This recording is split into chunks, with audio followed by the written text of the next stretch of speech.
this morning, we just completed the sentencing in one of the related cases involving Mr. Turner. I believe the parties are ready to proceed now in the sentencing, in this case, Mr. Williamson's case. So I'm going to start again with the state. Mr. Flaherty, has the state complied with victim notification requirements? Yes, Judge. All right, thank you. All right, then over to Mr. Flaherty, your first speaker, please. Thank you, Judge.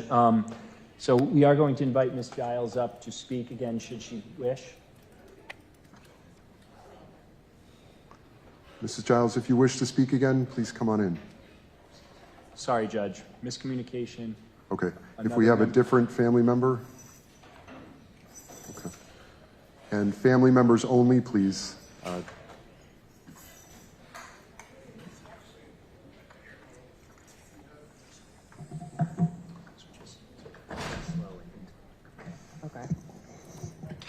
Miss, if you could please state and spell your name for the record.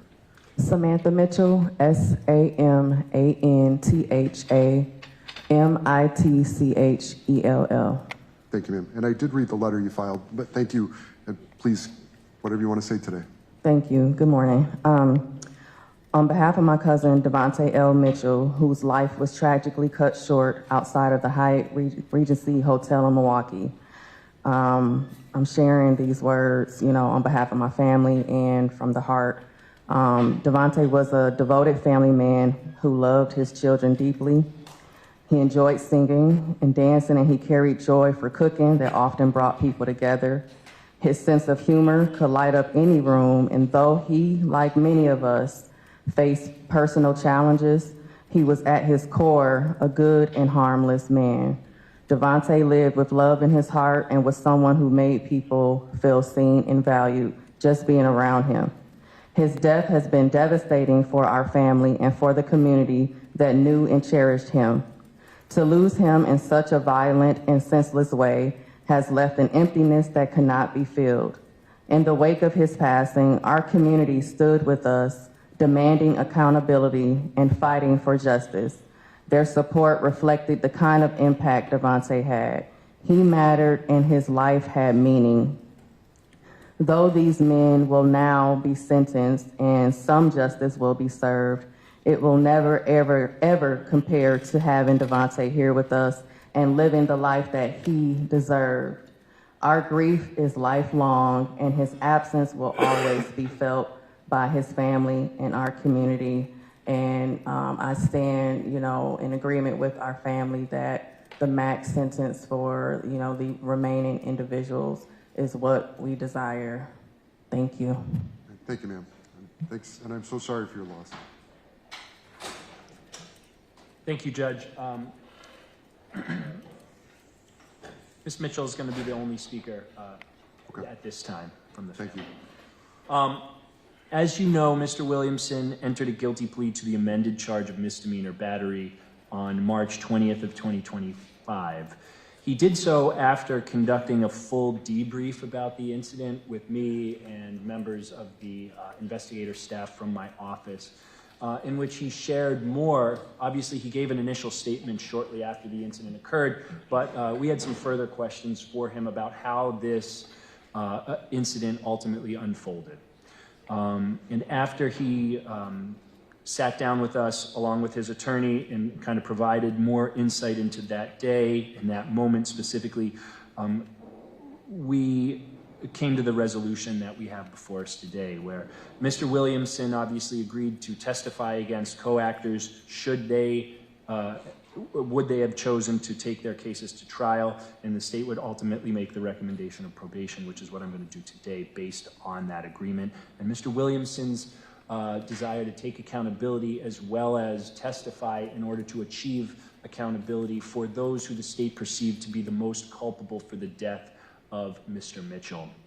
Now, Judge, I'm not going to verbatim go through all of the comments that I had just made while the court and many of those in the gallery have been here with regard to the sentencing hearing for Mr. Turner, one of Mr. Williamson's co-actors. Obviously, I think it has to be mentioned that the sentencing factors are the same, right? We've got the need to protect the community, justice for Mr. Mitchell, justice for Mr. Mitchell's family, and the justice for the community at large. And this case is extremely complicated because it obviously involves the homicide, the death of an individual at the hands of another, or in this case, others. But it also, it combines that with mixed levels of culpability, as well as intentional acts, unintentional acts, negligent acts, reckless acts, things of that nature. Obviously, you've just watched the video, so you have a great sense for what happened here. You just saw it. You've heard from a number of different members from Mr. Mitchell's family, so you're aware of the grief that they are suffering and the toll that this has taken on them and their family, and that continues to take on them and their family. You observed in the video that this was a confrontation that began with Mr. Turner, that was escalated by Mr. Erickson, and at approximately 3 minutes and 45 seconds into the video, we see Mr. Williamson arrive outside of the hotel, right in the driveway. And at first he looks a little bit confused about what to happen. I think it's worth noting that Mr. Williamson doesn't have any training with respect to being a security guard. Mr. Williamson is a bellhop. He helps guests transport their luggage to their hotel rooms. He stands in the driveway and kind of watches what happens, watches as Mr. Turner, Mr. Johnson Carson, and Mr. Erickson strike and take Mr. Mitchell to the ground.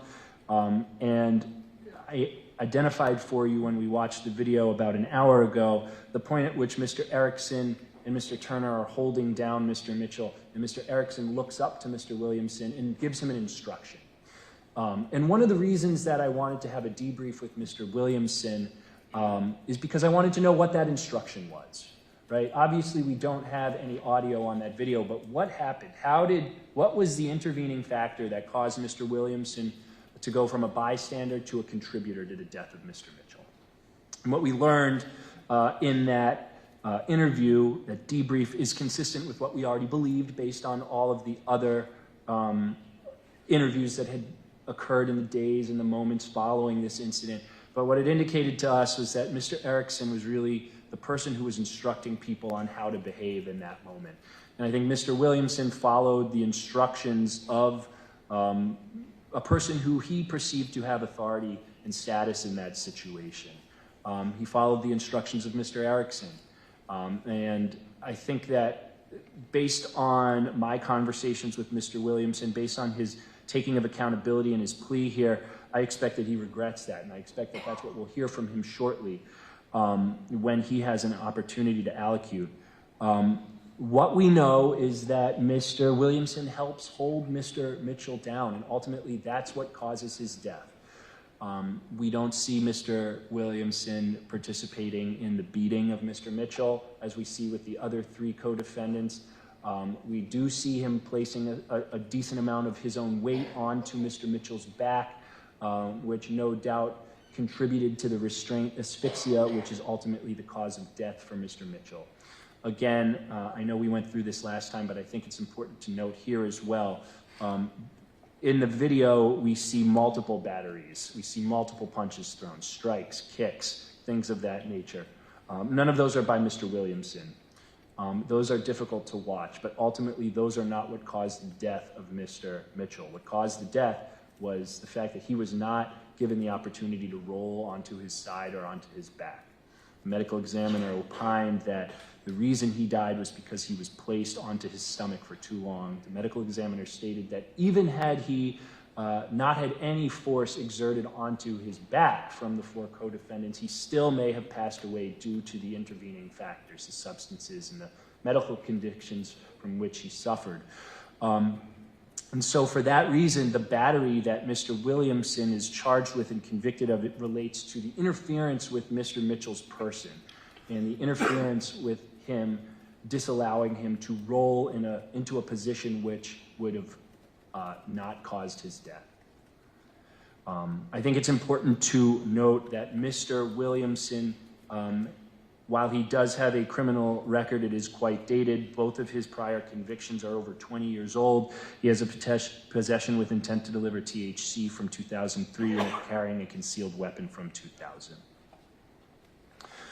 Mr. Williamson has obviously contributed to the death of Mr. Mitchell by restraining him in the position that he held. I went on at some length about the state's perspective on the different levels of culpability and criminal liability for all four of these co-defendants in my previous comments in Mr. Turner's sentencing hearing. And I think I made clear that based on all of the evidence that we observed, the state's position was that Mr. Erickson was clearly the most culpable, followed by Mr. Turner. And then you've got Mr. Williamson and Mr. Johnson Carson kind of at the lowest end of criminal culpability. And that's why the state kind of proceeded with this resolution the way it did. My most important objective here was to obviously hold all four co-defendants accountable, but to give myself the best chance at holding Mr. Erickson accountable with a conviction for felony murder. And in order to do that, I believed it was appropriate to present the offer to Mr. Williamson that I did, which was enter a guilty plea to a misdemeanor battery charge with the agreement that Mr. Williamson would testify against the co-actors if the time necessitated it. He entered into that agreement, and I believe that given the evidence that we have here and the facts here, that it was appropriate to do that. Now, I mentioned this before, when a case comes onto my desk, I try to categorize it into what type of criminal liability do we see here, and I always start first with, do I see evidence of an intentional homicide here? In this case, and especially in the case of Mr. Williamson, I do not. I don't think that Mr. Williamson intended to kill Mr. Mitchell that day. Do I see reckless conduct, criminally reckless conduct on the part of Mr. Williamson? That would require that Mr. Williamson was aware that the conduct that he had a substantial risk of taking the life of Mr. Mitchell. I don't think that Mr. Williamson thought that. As I said earlier, potentially this is negligent conduct. He should have been aware that this type of conduct would cause the death of Mr. Mitchell. The evidence showed that Mr. Williamson had absolutely no training with respect to this type of incident. He was a bellhop, he was not a security guard, and he was receiving instructions from Mr. Erickson about how to behave in that moment. And so I think I previously stated that in the state of Wisconsin, we don't have negligent homicide unless the defendant has used a firearm or operated a vehicle negligently. And of course, that leaves us with the felony murder on a misdemeanor battery charge. And ultimately, Mr. Williamson was initially charged with felony murder. We amended the information to just be a single charge of misdemeanor battery.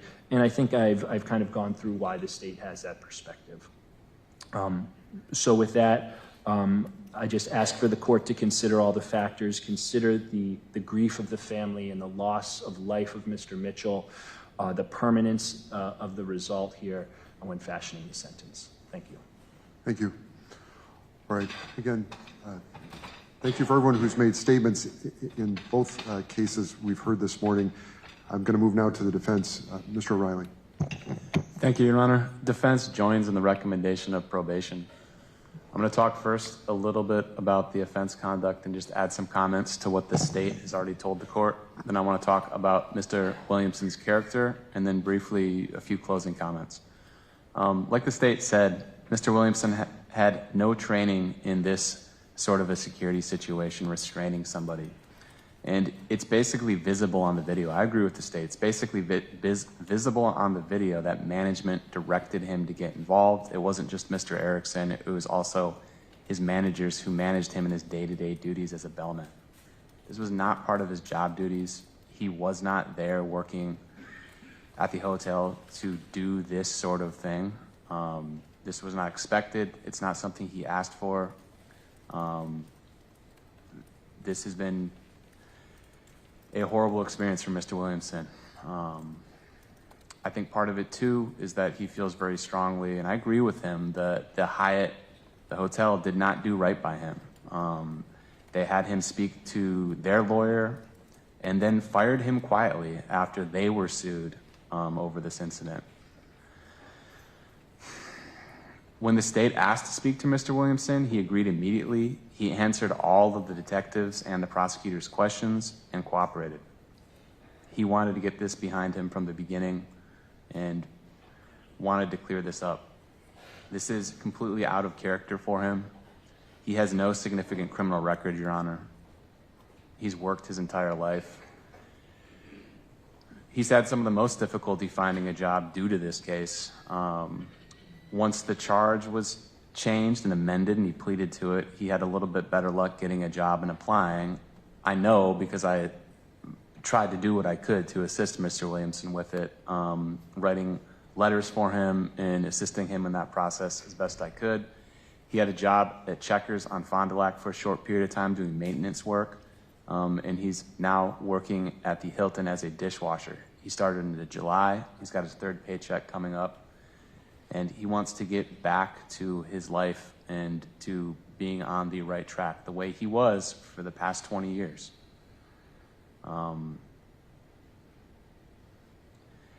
Before I got involved in the case, right after Mr. Williamson was charged, Your Honor, he was interviewed by local media. He made some of the same comments that he's been making throughout the case, throughout his discussions with me, when he spoke to the detective and the prosecutor, Mr. Flaherty. All I did was what I was told to do by management. He also said, and I'm just due to time and the fact that we want to get this process completed and respect everybody here, I don't want to play the video, but I'll quote from the video, and it is affecting. He said, and I'm quoting from the video, the interview he gave, "I deeply, truly apologize to Devontae Mitchell's family. I did not know this was going to happen this way." He told the media that he was going to turn himself in due to the charges. That never happened. Police came and picked him up at his house. But throughout, he has taken the attitude of being cooperative, wanting to resolve the situation, and he didn't want any of this. He did not want any of this. He never thought he would be involved in something like this, and this is, from everything I know from Mr. Williamson, completely foreign to his character and to how he carries himself. He lives and I don't mean this in a pejorative sense. He lives a very simple life. He works, he comes home, he has his interests. He's very interested in like science fiction and collecting like Marvel superhero memorabilia. He's interested in those sorts of things. He's not interested in anything to do with anything antisocial in any respect. And I think that's consistent with all the information we have about him and why he was, why his bail was reduced at the beginning of the case, why, in part, I think the state and the investigating detective were willing to speak to him and give him the benefit of this outcome. And we are grateful for the way that this case has gone. The state has been reasonable throughout this case, just as Mr. Williamson has conducted himself cooperatively. The state has been cooperative too. And I think ultimately this is the right outcome for Mr. Williamson. I don't honestly know if Mr. Williamson, I'll check with him, but I don't honestly know if Mr. Williamson wants to speak given all the emotions and just sort of the way the morning has gone. But I know he stands by what he told the media in the interview he did very early on in the case, that he's deeply, truly apologetic to Devontae Mitchell's family and did not want any of this to happen whatsoever. Thank you, Your Honor. Okay. Mr. Riley, do you have the time served number calculated? There was some time early on. I'm not sure what the date of release was. It's only a few days, like 2 or 3 days, Your Honor. I can get that calculation to you as soon as possible after the hearing. Well,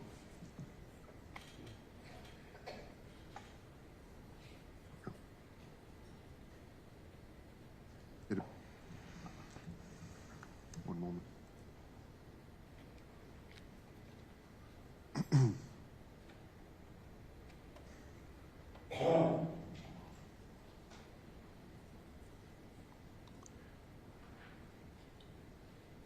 It appears to me it was about 10 days.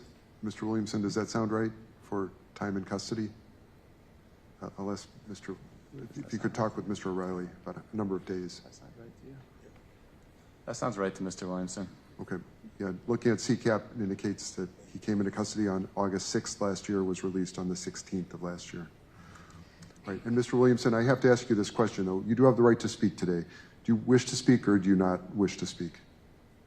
I can't hear you. Oh, sir, I'm just asking you, do you want to speak today or not? No.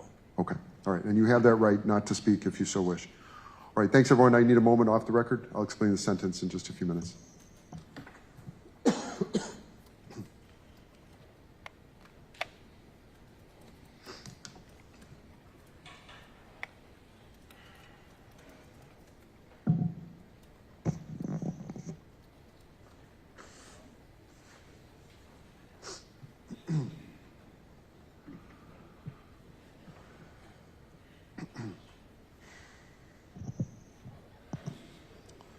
Okay, let's get back on the record. So, thanks everyone for your statements today and all the letters that were filed. A lot of letters have been filed in this case, both on behalf of the victim and his family, and again, for Mr. Mitchell's family. I'm so sorry for your loss here. Nothing I can say can make this better for you. I have also received letters, though, on behalf of Mr. Williamson and guidance, well, requests from the defense for how the court should view the case, and obviously the state's recommendation as well. So here we're talking about a misdemeanor. That is what the parties agreed to and what Mr. Williamson pled guilty to. Having viewed the video, it's clear he played a more limited role here in what happened than two of the other co-defendants, one of whom was Mr. Turner, who the court just sentenced. In terms of a misdemeanor sentence, there are a couple of mandatory penalties I have to impose. So first, Mr. Williamson, you are required to provide a DNA sample to the state crime lab and to pay a DNA surcharge for this one count. You are advised that if this conviction is reversed, set aside, or vacated, you may qualify to have that DNA sample data expunged if you meet other conditions under statute. When determining a sentence, the court starts with the gravity of the offense. In here, we have a terrible offense. 4 individuals were involved in causing the death of Devontae Mitchell.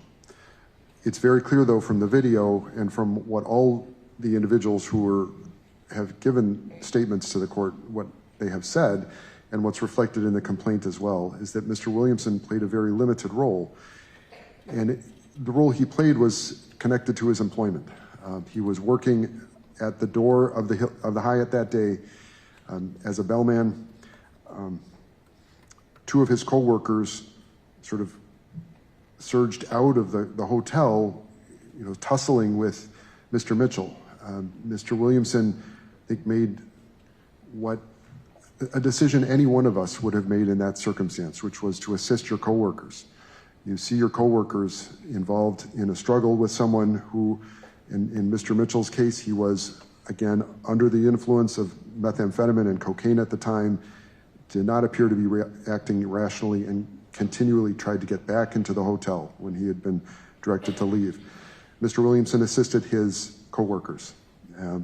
So when we talk about the gravity of the offense, that was his role.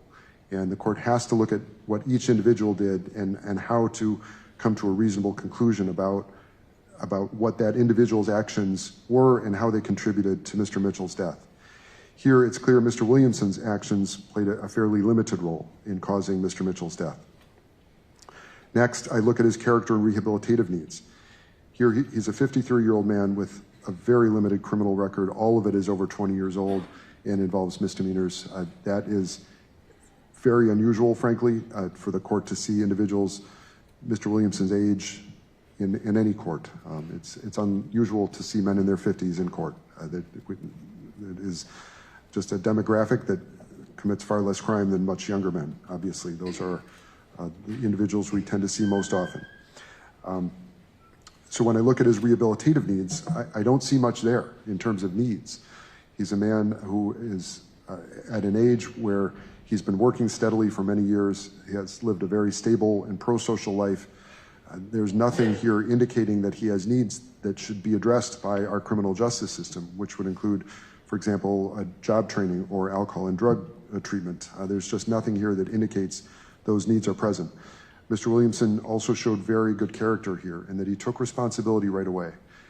And I know this is a devastating blow for the Mitchell family, but Mr. Williamson took responsibility right away. He agreed to testify against his co-actors. None of those cases ended up going to trial, but that's a difficult position to take, especially when you're potentially testifying against people who were co-workers and friends at one time. I don't see any need to protect the public here. That is our next factor, and that's our #1 state sentencing objective. There's nothing here indicating that Mr. Williamson presents a danger to the public. So when I look at is probation appropriate, the questions the court must answer under the statutes are, is confinement necessary to protect the public from further criminal activity of the defendant? Here that is clearly no. Does the offender need correctional treatment that's available only if confined? Again, the answer to that question is no. And last, would it unduly depreciate the seriousness of this crime if probation were granted? And again, I do not see anything here that would prevent a probationary sentence. Our state sentencing objectives begin with protection of the community, second, rehabilitation of the defendant, and third, deterrence, and how to accomplish those objectives in the most efficient and appropriate way. Here, the parties have agreed to a probationary sentence, but I simply don't see probationary needs. And our probation departments are extremely busy. Our agents are busy. When I look at Mr. Williamson and all of the facts in this case, as well as his record, there's just nothing here that indicates to me that a probationary sentence is necessary. Again, when we're talking about a misdemeanor battery charge, to which he has pled guilty. He has served 10 days. And so in this situation, the court is ordering a time served disposition. The court is ordering that Mr. Williamson serve 10 days. He has served those 10 days, and the court grants credit for those 10 days time served. The court is not ordering any restitution here. There's no specific claim filed. The court sets that at 0. The court is not ordering any fines. The court will waive all waivable costs. The court orders that Mr. Williamson pay all mandatory costs, surcharges, and assessments within 1 year of today's date. Any monetary amounts that remain unpaid when the sentence is completed are ordered reduced to a judgment against Mr. Williamson for any unpaid balance, and collection can then proceed as provided by statute. Mr. Williamson, you have the right to appeal. Any notice of intent to pursue post-conviction relief must be filed with the clerk of this court within 20 days of sentencing. Your lawyer must continue to represent you until your decision to seek post-conviction relief or not is made. If you wish to seek that relief, your lawyer must file that notice within this 20-day time period. Parties, is there anything I haven't covered, Mr. Flaherty? No. Mr. O'Reilly? No, thank you, Your Honor. All right, parties, thank you. That is all for today. We will start up again at 1:30. Court is adjourned.